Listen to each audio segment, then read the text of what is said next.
राधे राधे प्यारे भक्तों, जय श्री हरि, जय माँ लक्ष्मी। प्यारे भक्तों, आप सभी को हमारे यूट्यूब चैनल रोहिणी ज्ञान में हार्दिक स्वागत है। प्यारे भक्तों, आज आप स्नान करेंगे माघ पूर्णिमा व्रत की कथा। इस कथा को ध्यानपूर्वक अंत तक सुनिएगा। माघ पूर्णिमा के दिन संगम पर माघ मेले में जाने और स्नान करने का विशेष महत्व है। पुराणों के अनुसार माघ माह में पूर्णिमा के दिन देवता धरती पर आते हैं और गंगा में स्नान करते हैं। इस शुभ संयोग पे दान पुण्य और मंत्र से करें उन्हें प्रसन्न। पौराणिक के अनुसार माघ पूर्णिमा के दिन स्वयं भगवान श्री विष्णु गंगा जल में निवास करते हैं। इस दिन गंगा स्नान करने से विशेष करके विष्णु की कृपा मिलती है तथा धन संपत्ति, लक्ष्मी, यश, सुख, सौभाग्य तथा उत्तम संतान की प्राप्ति होती है। माघी पूर्णिमा पर गंगा तथा अन्य पवित्र नदियों तथा सरोवर तट पर स्नान करके तिलांजलि देना चाहिए तथा पितृ तर्पण करना चाहिए। इस दिन दान दक्षिणा का 32 गुना फल मिलता है, इसलिए इसे माघी पूर्णिमा के अलावा 32 पूर्णिमा भी कहते हैं। दान करने से सभी तरह के संकट मिट जाते हैं और जातक मोक्ष को प्राप्त करता है। पूर्णिमा पर माता लक्ष्मी के मंत्रों का जप करना चाहिए, इससे घर में धन समृद्धि में बढ़ोतरी होती है। इस दिन देवी लक्ष्मी जी को पीले तथा लाल रंग सामग्री अर्पित करने से वो प्रसन्न होती हैं। प्रयाग में माघ माह के अंदर 3 बार स्नान करने से जो फल होता है, वह फल पृथ्वी से 10,000 अश्वमेध यज्ञ करने से भी फल प्राप्त नहीं होता है। तो चलिए अब पूर्णिमा व्रत कथा ध्यानपूर्वक सुनिएगा। और कथा सुनने से पहले आप सभी को बता दें कि हमारे चैनल पर नए हैं तो लाइक कर चैनल को सब्सक्राइब कर लीजिएगा और कमेंट में जय श्री हरि लिखना ना भूलिएगा। हमारी पूरी मेहनत की यही एक फल होती है। तो चलिए अब ध्यानपूर्वक कथा को श्रवण कीजिए। द्वापर युग में एक बार यशोदा जी ने श्री कृष्ण से कहा, हे कृष्ण, तुम सारे संसार के रचयिता तथा पालनहार हो। आज कोई ऐसा उपाय व्रत मुझसे कहो जिसके करने से स्त्रियों को सौभाग्य की प्राप्ति हो, संतान की दीर्घ आयु बढ़े, उनकी सभी मनोकामनाएं पूर्ण हो। तब जाके श्री कृष्ण जी कहने लगे, हे माता, मैं आपको एक व्रत उपाय विस्तार से बताता हूँ। सौभाग्य की प्राप्ति के लिए स्त्रियों को 32 पूर्णमासी का व्रत करना चाहिए। तब जाके यशोदा जी ने पूछी, हे कृष्ण, सर्वप्रथम पृथ्वी लोक पर किसने किया था? तब जाके श्री कृष्ण जी आगे कहने लगे कि इस धरती पर एक राजा हर्ष चंद्रहर्ष की अनेक प्रकार के रत्नों से परिपूर्ण कार्तिक नाम की नगरी थी। वहां पर धनश्री नाम का एक ब्राह्मण रहता था। उसकी पत्नी रूपवती, पतिव्रता और स्वर्गुण संपन्न थी। बस दुख था तो सिर्फ इस बात का कि उनकी कोई संतान नहीं थी। यही कारण था कि वो दोनों बहुत चिंतित रहते थे। एक बार उन उस नगर में एक महात्मा आए।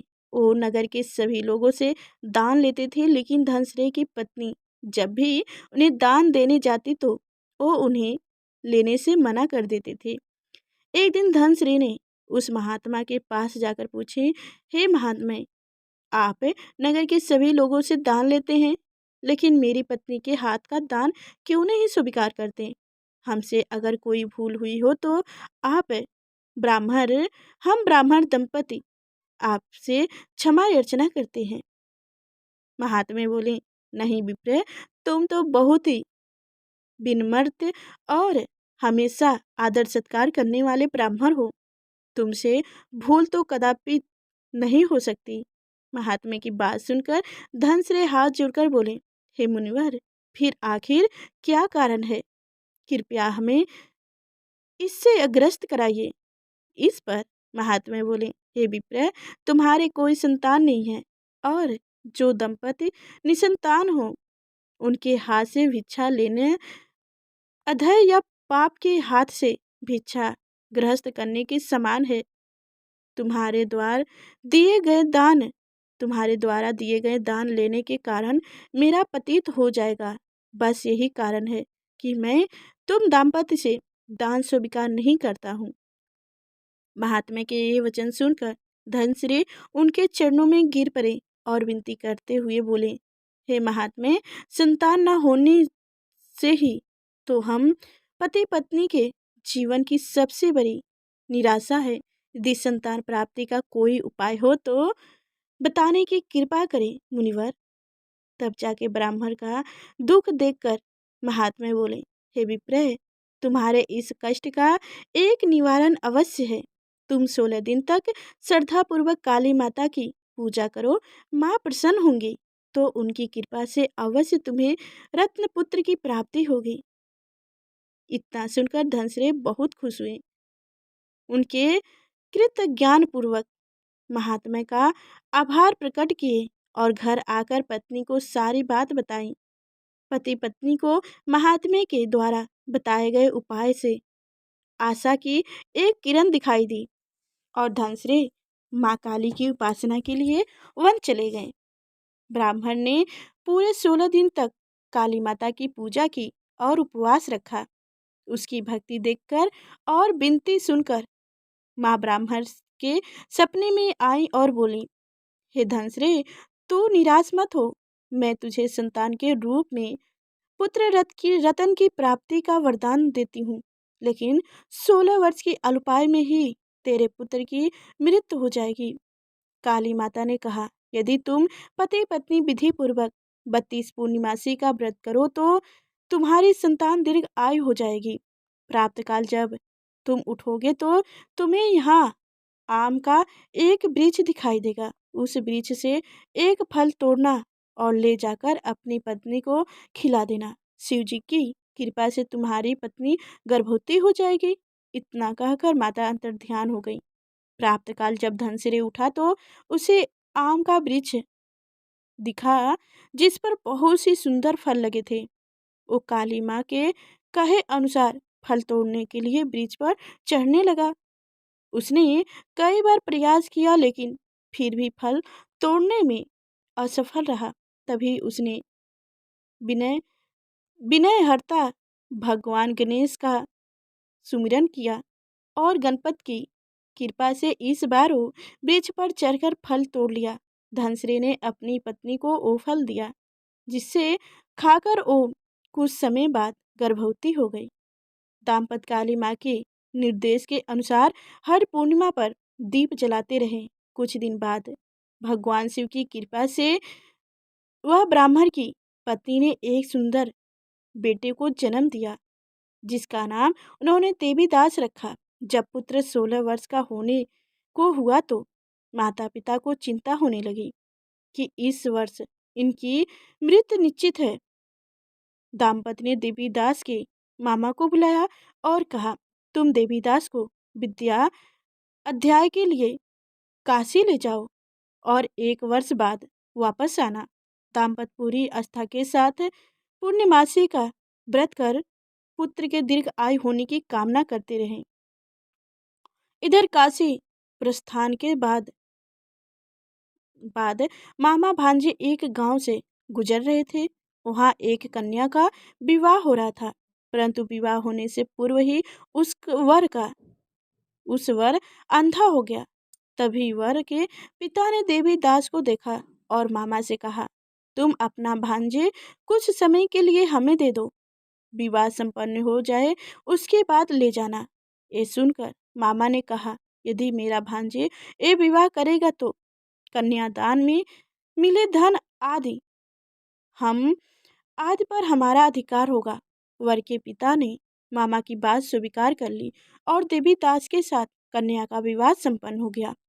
उसके पश्चात देवीदास पत्नी के साथ भोजन करने बैठा, लेकिन उनके उस थाल को हाथ तक नहीं लगाया।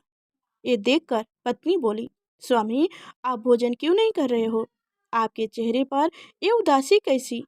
तब देवीदास ने सारी बात बताई। यह सुनकर कन्या बोली, स्वामी, मैंने अग्नि को साक्षी मानकर आपके साथ फेरे लिए है। अब मैं आपके अलावा किसी और को अपना पति स्वीकार नहीं करूंगी।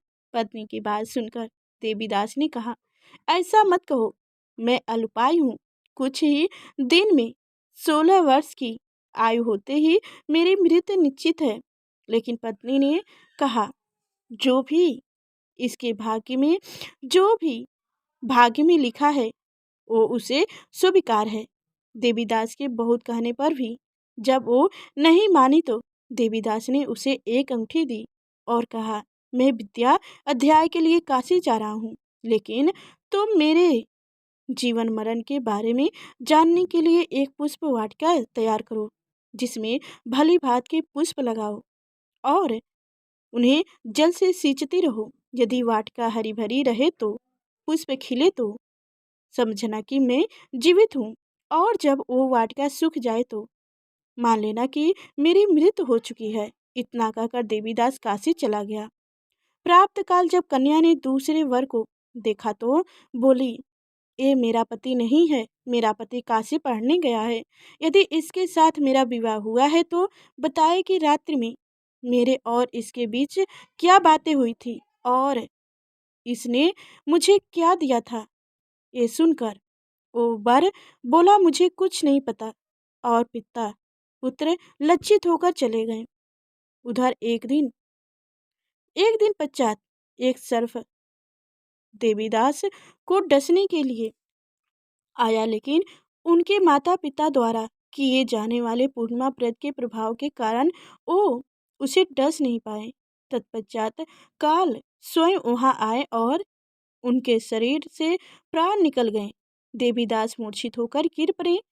तभी वहां माता पार्वती और शिव जी आए। देवीदास को मूर्छित देखकर देवी पार्वती बोली, हे स्वामी, देवीदास की माता ने 32 पूर्णिमासी का व्रत रखा था, उनके फलस्वरूप कृपया आप इसे जीवन दान दें। माता पार्वती की बात सुनकर भगवान शिव ने देवीदास को पुनः जीवित कर दिया।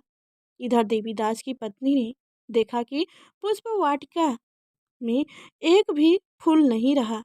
वो जान गई कि उनके पति की मृत्यु हो चुकी है और रोने लगी।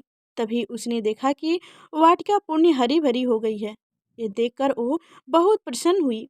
उसे पता चला कि देवीदास को प्राण दान मिल चुके हैं। जैसे ही देवीदास 16 वर्ष का हुआ, मामा भांजे काशी से वापस चल पड़े। रास्ते में जब वो कन्या के घर गए तो उसने देवीदास को पहचान लिया और अत्यंत प्रसन्न हुए। धनश्री और उसकी पत्नी भी पुत्र को जीवित पाकर हर्ष से भर गईं, बहुत खुश हुई। जय श्री हरि। पौराणिक मान्यता है कि जो स्त्री श्रद्धापूर्वक पूर्णिमा का व्रत रखती हैं और कथा सुनती हैं, उन्हें संतान सुख मिलता है, संकट से मुक्ति मिलती है और समस्त मनोकामनाएं पूरी होती हैं। जय शिव शंकर, जय माँ पार्वती। प्यारे भक्तों, अब आप सभी लोग सुनेंगे माघ मास की कथा। स्कंद पुराण अनुसार प्राचीन काल में नर्मदा नदी के तट पर शुभव्रत नामक ब्राह्मण निवास करते थे। उन्हें सभी वेद शास्त्रों का अच्छा से ज्ञात प्राप्त था, लेकिन उनका मन हमेशा धन को संग्रह करने की तरफ लगा रहता था। इस तरह से उन्होंने अपने जीवन में बहुत सारा धन एकत्रित कर लिए। जब वो बूढ़े हुए तो उन्हें उन्हें क्यों रोग ने घेर लिया। तब उन्हें इस बात का ज्ञान हुआ कि उन्होंने अपना पूरा जीवन सिर्फ धन कमाने में निकाल दिए। अब उन्हें परलोक सुधारने की तरफ ध्यान देना चाहिए। अचानक उन्हें एक श्लोक याद आया, जिसमें माघ महीने में स्नान करने की विशेषता के बारे में बताया गया था। इस श्लोक के आधार पर वो नदी में स्नान करने लगे। 9 दिन तक उन्होंने जल स्नान किया और फिर 10वें दिन स्नान के बाद उन्होंने अपना शरीर त्याग दिया। शुभ व्रत ने भले ही पूरे जीवन धन कमाने के अलावा कोई और अच्छा कर्म नहीं किया था, लेकिन माघ महीने में स्नान करके तत्पश्चात करने से उनके सभी पाप धुल गए और उनका मन निर्मल हो गया, जिससे उन्हें मरने के बाद स्वर्गलोक की प्राप्ति हुई। इस तरह से माघ स्नान करने से जीवन के अंतिम क्षणों में उनका कल्याण हुआ। जय श्री हरि, जय शिव शंकर, जय माँ पार्वती। प्यारे भक्तों, आप सभी को हमारी कथा कैसी लगी कमेंट में अवश्य बताइएगा। और प्यारे भक्तों, अभी तक हमारे चैनल को सब्सक्राइब नहीं किए हैं तो सब्सक्राइब करके बेल आइकन की घंटी दबा दीजिएगा और कमेंट में जय श्री हरि लिखना ना भूलिएगा। प्यारे भक्तों, हमारी मेहनत की यही एक फल होती है जो आप सभी लोग के हाथ में है, तो लाइक कर चैनल को सब्सक्राइब अवश्य करिएगा। नमस्कार, फिर चलते हैं अगले फिर नेक्स्ट वीडियो मिलेंगे। तब तक के लिए धन्यवाद। और अगली वीडियो रहेगी सत्यनारायण व्रत की।